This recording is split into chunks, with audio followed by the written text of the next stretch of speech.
கண்ணை கவனிங்க. உங்கள் ஒர்க் புக்கில் பாரு, எங்களை வரைந்து முழுமையாக்குங்களேன் அப்படின்னு இருக்குது. திருப்பி காமி கௌசிக்கா உன் ஒர்க் புக்கு. பாரு கண்ணை, இருக்குதா? அதில் பாரு, ஆடும் பறவை, நீந்தும் பறவை. ஆடும் பறவை எது? நீந்தும் பறவை.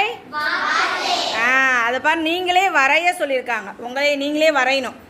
சரியா? அவுட்லைன் மட்டும் லைட்டாக கொடுத்துருக்காங்க, நீங்கள் வரையணும். சரியா? மிஸ்ஸு பாரு, மிஸ்ஸுக்கு தெரிஞ்ச மாதிரி இங்கே நான் வரைஞ்சிருக்கேன். ஆடும் பறவையும் நீந்தும் பறவையும் நான் வரைஞ்சிருக்கேன். சரியா? இதே மாதிரி வரையணும்னு சொல்ல மாட்டேன், இதை விட அழகாக வரையலாம். சரியா? மிஸ்ஸு வரைஞ்சதை விட நீங்கள் எப்படி வரையணும்? அழகாக வரையணும். நாளைக்கு வரைஞ்சிட்டு வந்துடுவீங்களா? Very good.